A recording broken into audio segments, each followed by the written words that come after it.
Hi, my name is Matthew McGrady, and I will be justifying as to why Avery Mansion is right or justified in the suing of Captain Kidd's Pier.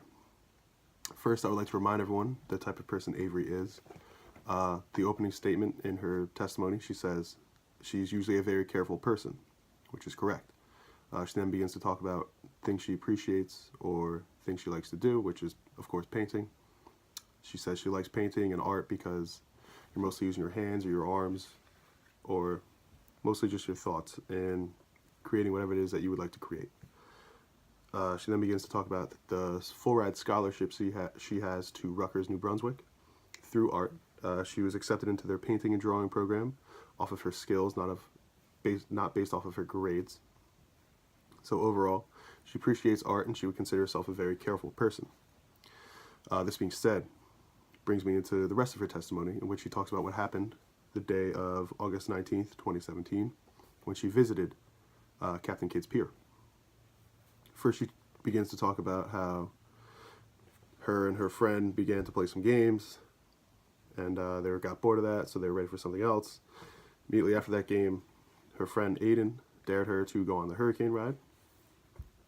When she approached, she saw the riders, of course, doing whatever it is that riders normally do on a ride, which is flail their arms and are scared. So to continue, she said she didn't read the instructions, but you could also argue that wasn't exactly her fault. I know when it comes to going on a ride, you're not exactly looking at the instructions on the wall.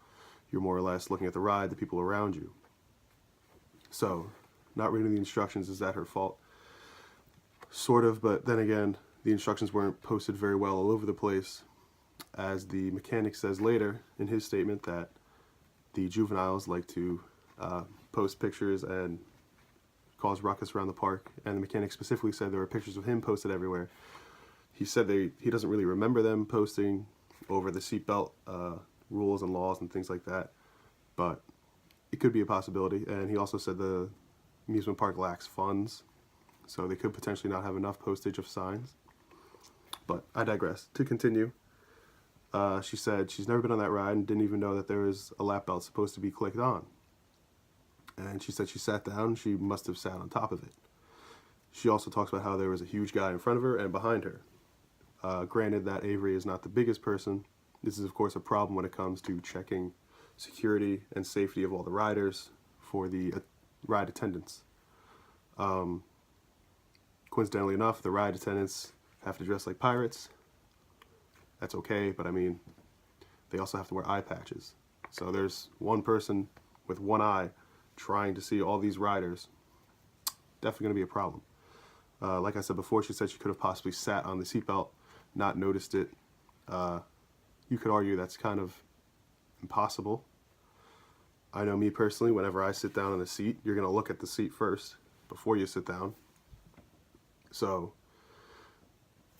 like she said, her grades aren't the best in school. That doesn't mean she's a dumb person.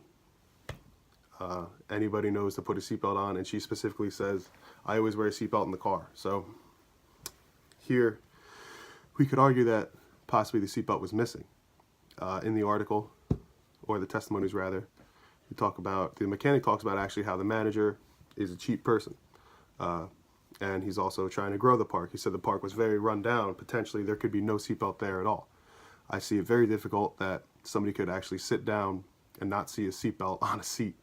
And even if they didn't, they would have sat on it. And if you're sitting on a seatbelt, it's going to be noticeable. Could potentially have been gone. Whether it was there or not, which it most likely wasn't, it is the ride attendant's job to secure the riders. I know anytime I've ever been on a roller coaster, there's always hardworking people running up and down making sure you're safe before the ride goes. Especially on a ride such as this one, where it is a Category 5 hurricane simulating basically death, but not basically death. It's simulating a hurricane with constant turns and things like that. You'd think they would want to make sure that people are secure. Well, in this case, Avery was not. She talks about how the seatbelt wasn't noticeable. While she does have the U-shaped seat, such as this, to secure her, it also shows the seatbelt hanging down to the sides. I could see how you could not see that if it was hanging down to the side, but approaching a seat, a single seat, you should be able to see that. Considering she did not, it might not have been there at all. Like I said before, the owner said the place is run down, and he's trying to get money to fix it. But again, back to Avery's testimony. She states that at the first drop, I knew I was in trouble. I was bouncing between the harnesses and the seat. I tensed up and gripped the harness. Another deciding factor in this is her hands. Her hands are actually the biggest problem because she's a painter. If you paint, you use your hands. She says she's tensed up. An overall major argument in this case is that she was pushed into the pier by her friend earlier that day and was issued a summons by the police on scene. The summons, of course, proves that she was pushed into, or not pushed, but was in the lake. The summons proves that it did happen because it was issued by the police. Whether or not she landed on her hands, I guess she said she did, or she came up and she said bottom, as per her friend Aiden. She could have said, I hit the bottom, I touched the bottom. Regardless, from personal experience, for what it's worth, I played a lot of football. I played lacrosse, I played basketball. I've fallen on my hands too. Actually, I live at the Jersey Shore. I live by the ocean. I've dove and landed on my hands as well. I could tell you that when you dive or you fall and you land on your hands, it's here. You know, it's your hand going into the ground. When that happens, you hurt your wrist. I'm 260 pounds. I've fallen before, and I fall and I land on my hands. The pressure's here. It's in your wrist. It's not the grips of your hands. If you ever to fall, you're going to hurt maybe your fingers, like I said, your wrist.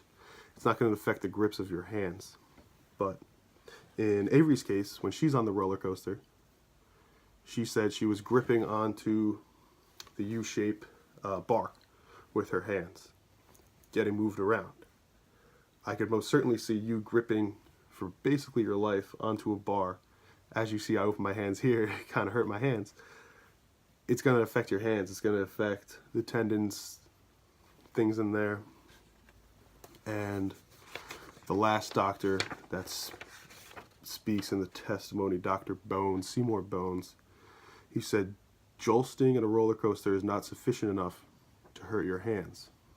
While he is a doctor and I'm not, I have to disagree with him. Overall, if you're holding on to a roller coaster like this, moving around, hitting your head, you're going to hurt your hands from gripping too tight. She was basically holding on for her life with no seatbelt. Who knows if it was there or not, but it's a problem.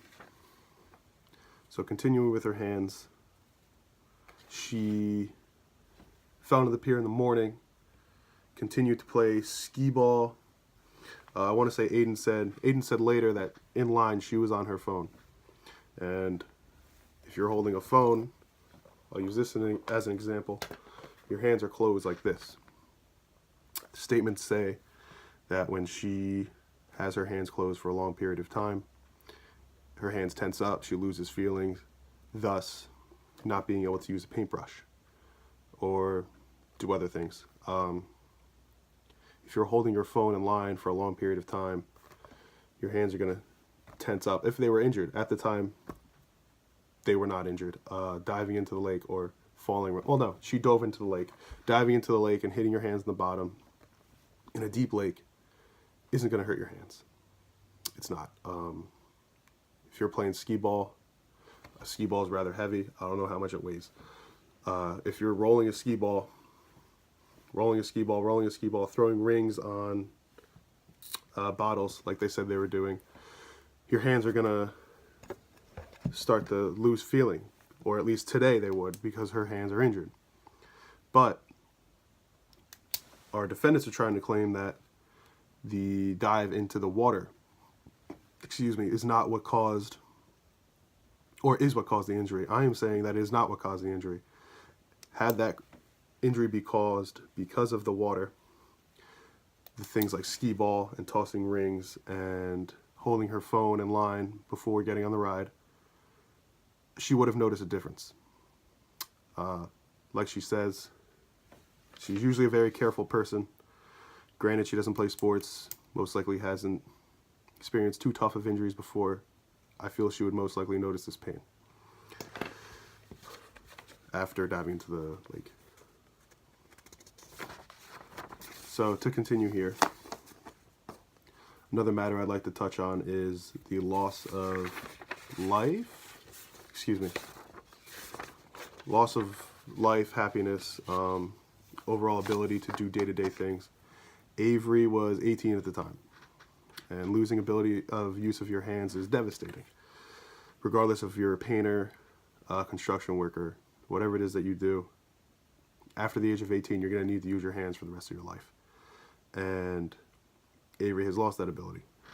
Like I said, she said she used to like to garden, help her mom in the garden, do whatever it is she likes to do, and now that ability is taken away from her due to this ride, not due to diving into the lake.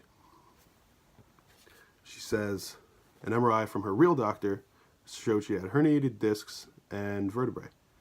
A month after that, she found her hands would grow numb without warning. As the condition would get worse, she even had trouble holding a toothbrush. Unable to paint or draw, she lost her scholarship to the Metropolitan Community College. Lost her scholarship to Rutgers University, and she's now attending Metropolitan Community College. Doesn't even know what her major is going to be. Aiden, her friend, says she feels she's lost a friend. She feels Avery is not the same. She's depressed, which is understandable. She basically lost her life. Not her life. Anything important to her because she can't use her hands. I'm sure it's hard to imagine, but could you